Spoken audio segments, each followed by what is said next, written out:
Yun, so Happy New Year mga katuto. So kasama ko na naman ngayon si Katotong Lex. 2026 na, Happy New Year! So kamusta? Kamusta yung New Year?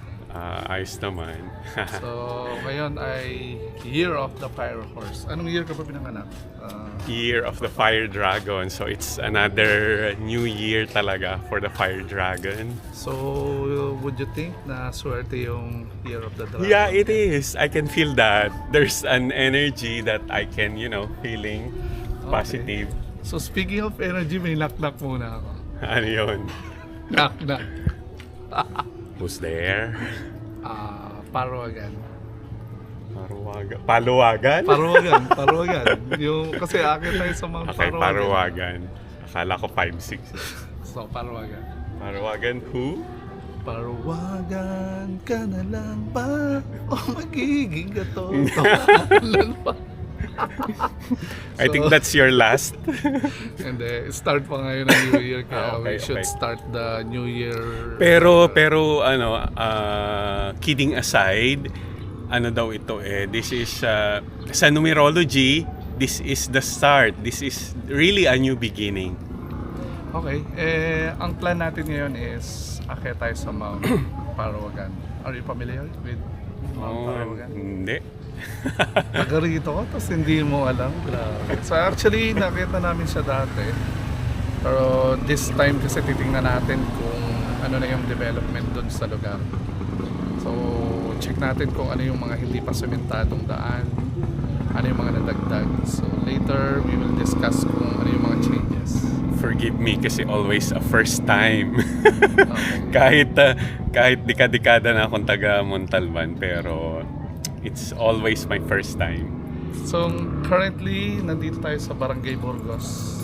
And yung akitin natin is halos 6 kilometers away from Wawa Dam.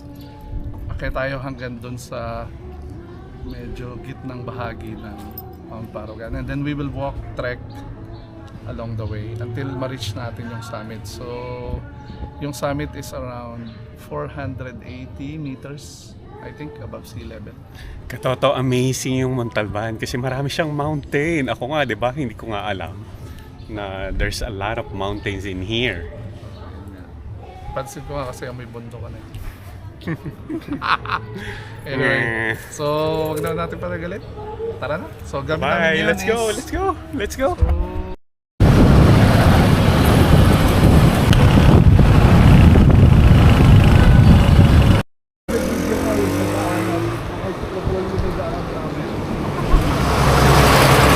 Sikat yung ano na yun, yung... Hello mga katoto, tumigil muna kami dito. Hello. Malapit na tayo sa sa Mount Parawagan, sa Wawa Dam. So itong way na to, pag dire-diretso, tutumpukin niyo yung Wawa Dam. And dun sa right side, aakyat tayo papuntang Mount Parawagan. Kasama ko pa rin si Katoto Lex. Tara mga katoto, start of the year na, akyat na tayo.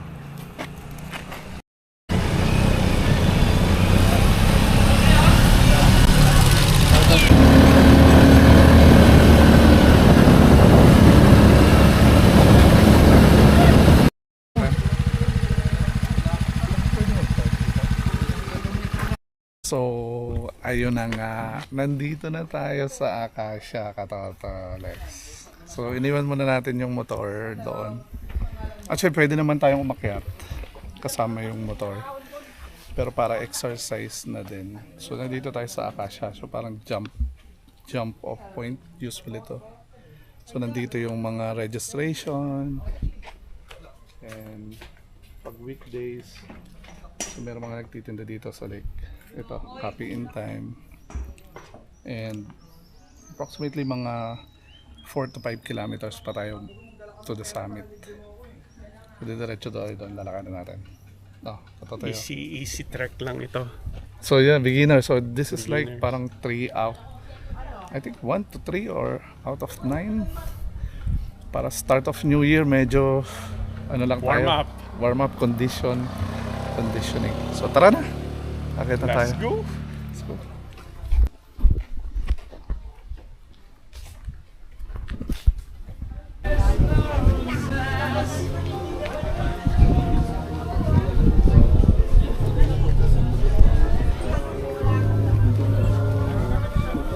lang. Umpisa pa lang, hinihingal na tayo. Resulta siguro to ng mga kinain natin ng Pasko.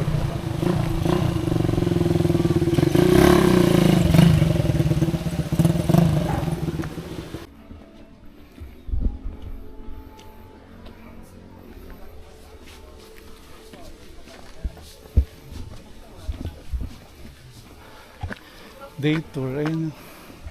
3 hours viewing. 20 lang. Ano na ito naman?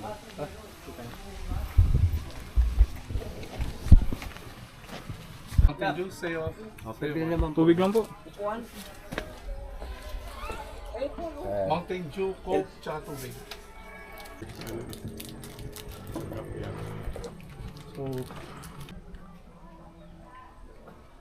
biscuit, sir. Nakaplay po yan. Magkano po lahat? 105 po. 105. Stop over kami mga katoto dito sa tindahan ni Kuya. Hi Kuya. Morning po. Good New Year. Anong lugar na to Kuya? Anong lugar to? Parawagan po, Karebo. Barangay? Parawagan. Barangay Parawagan. Tapos pa rin po ng ano, tumaw. Wawa. Malapit tayo sa Literally, Camp Mosa. few minutes away lang to sa Wawa. Opo. So Camp Mosa, nasa tapat tayo.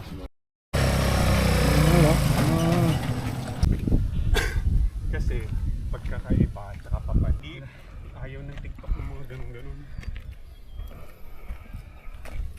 Yung makilala. Stop! You would dare to remind me this is the start!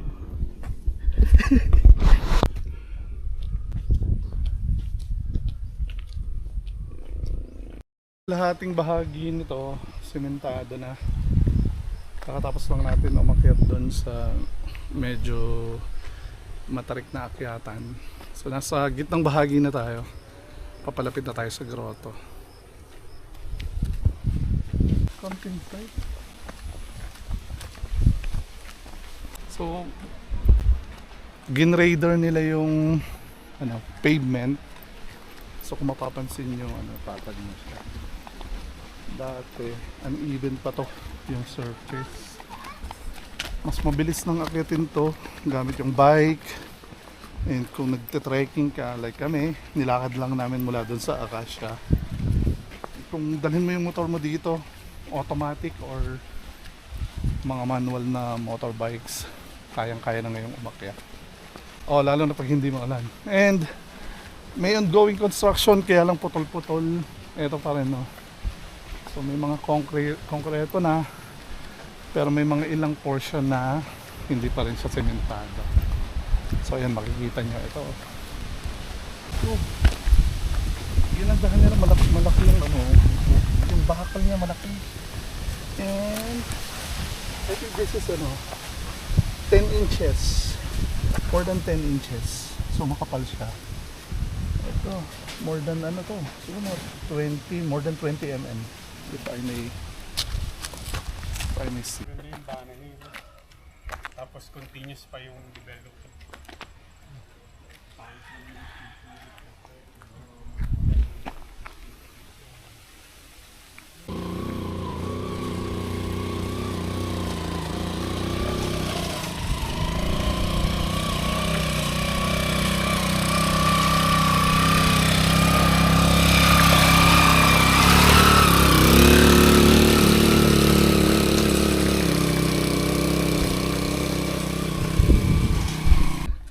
So almost more than 1 hour na tayo naglalakad. So kanina nandun tayo sa Acacia, mga around 1:55. And ngayon mga 2 o'clock to 212. 12 past the hour of 2, 12 minutes past the hour of 2. More than 1 hour na. And gradual yung natin, yung grade. Pero ganun tarik. So ideal ito sa mga beginner na kagaya namin. lakad lang. Pero yung motor pwede mo namang i-akit dito. Pwede mo ganun umakyat. Medyo maganda na siya compare 2 years ago. Ayun, may camping site din dito. Pwede kayo mag-camping.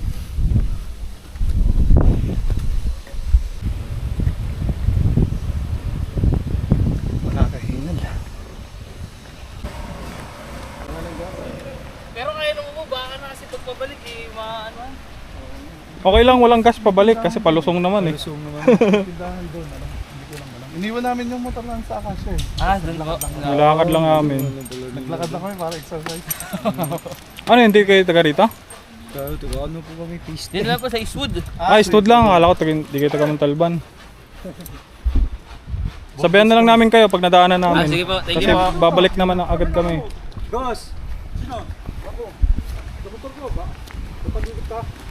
So yun, sila kuya, naubusan ng gas. So, paalala natin sa mga nagmumotor, pag umakit kayo dito, full tank nyo na yung mga motor nyo.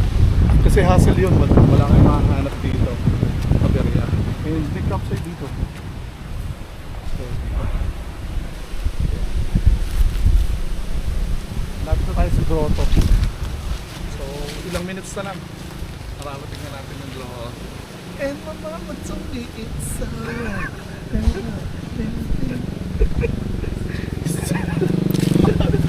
We are approaching campsite in this area. Yung mga cabins.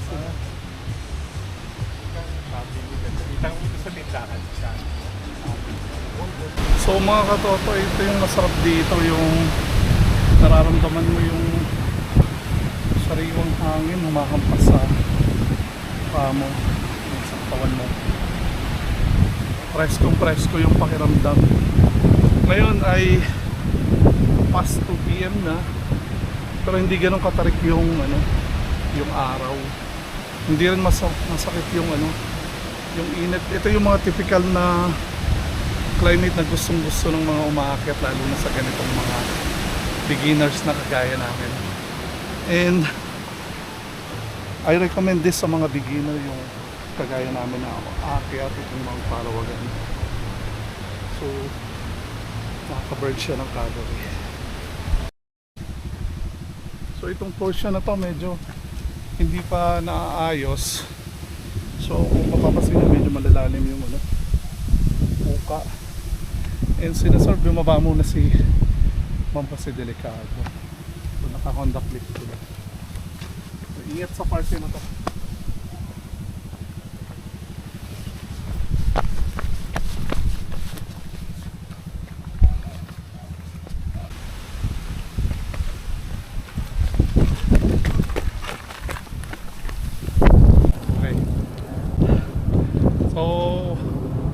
After 35 minutes, andito ngayon tayo sa grotto.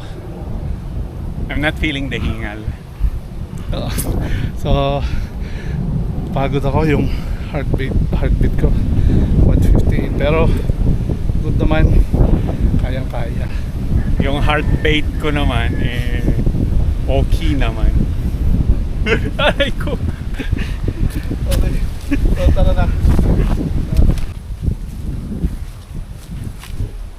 Nasa Brazil ba tayo? What? So yan o, Brazil. May rainbow. Strikes the rainbow. Patata Alex, is this strikes the rainbow?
location na to medyo matarik din. So, wala pang development dito. Hindi pa rin nila pinapatag.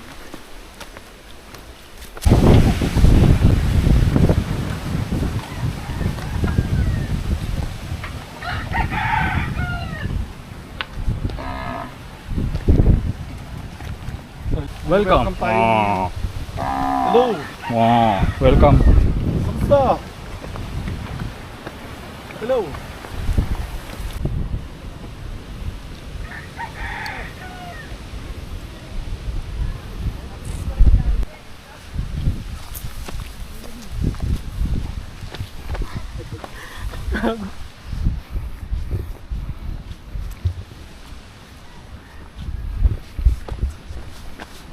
Don't you worry when you left me, baby. Take a deal when you need me now.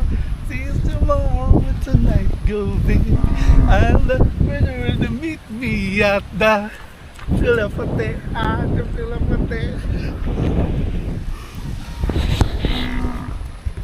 First summit for 2026 mga katoto. Mount Parawagan. Ito yung maganda sa ano eh. Alam mo ko Toto Lex, yung maganda sa ginagawa natin. Yung na-educate natin yung mga kababayan natin. Lalo na sa mga lugar. And at the same time, exercise na rin sa form of exercise na rin para sa health and wellness. Yes, yes. And hindi lang tayo. Nandiyan pa si Katoto. Katoto Bornek. Bornek. Katoto Bornek. Hello. So, Nagpi-peace sign. so yung ano, yung mga pinupuntahan natin, mga nature and nababurn yung calories natin. So, ngayon ay ano namang oras na? It's 2:48. Nag-start tayo sa Acacia 1:55. So, almost 1 hour pero mabagal kasi yung pace namin. Tumigil pa kami dun kanina. Uminom ng tubig, kumain ng itlog. Hindi pa kami professional. Sa ilan, it would take 30 minutes I think. Kami mga 45 or an hour. Mabagal yung pace. Ini-enjoy lang for a namin yung beginner. paglalakad. And Slowly. Tapos yun na, summit. kung mapapansin mo, mas mataas to dun sa unang inakyat namin yung Mount Pamitinan. 384 or 360, something like that. So mas mataas. Nandito 480 meters above sea level yung Mount Parawagan. And according to history, naging kanlungan din to ng ano natin, mga Katipunero nung time ng World War II and even before pa.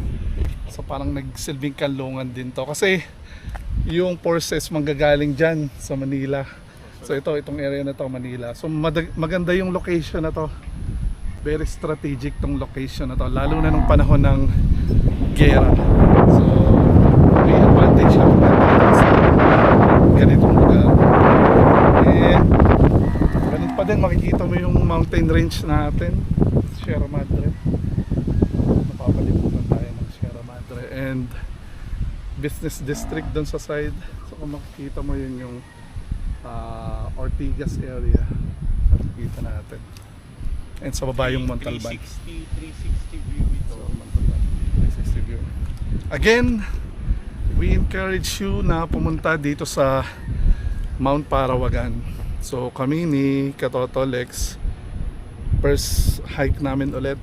So it's been a long while. Happy New Year! So it's been a long time, brother. Oo. So dapat i-continue na natin to para sa mga katoto natin. And wag nyo nga palang kalimutang mag-subscribe sa aming YouTube channel. So si Katoto, Katoto Lex, meron siyang Friend ko si Toto, tsaka Lex Talk. And kami naman, Katoto Brothers Adventure. So nagpapasalamat kami sa inyo sa patuloy niyong panonood. And nagsisimula kami. Kung may mga suggestion kayo paano may improve yung channel namin, kung meron kayong comments, sabihin nyo lang kung pwedeng gusto nyo magpa-shoutout sa amin. para next time. Comment nyo Oo, lang. para next time or suggestions, mga ideas. Para sa susunod na video, i-shoutout namin kayo. So patuloy lang kami sa pagbibigay sa inyo ng mga kabuluhang video. Hopefully this year mas marami pa kami maging content and maging productive. At saka pala i-comment nyo kung saan lugar kayo para kung may bundok dyan sa inyo, pwede rin kaming dyan magpunta, dyan mag-hike. Diba? I-comment nyo sa comment section. So yung distance dito from do sa Acacia is around 2.7 kilometers. And according to Google Maps, do sa baba sa Wawa Dam approximately around mga 5.7 or 5.8 kilometers. Yung 5.4. So, pero do sa Acacia 2.7 kilometers. So muli, ako yung inyong katoto, Brother Yob. Kasama ko si Katoto. Friend ko si Toto. Katoto Lex. And si Von, kasama namin. Katoto. Happy New Year sa inyong lahat. Mabuhay kayo. And sana sama-sama tayo sa pagtuklas muli ng mga lugar dito sa Pilipinas. Maraming salamat. Happy 2026 sa inyong lahat. Happy New Year and let's talk! Bye!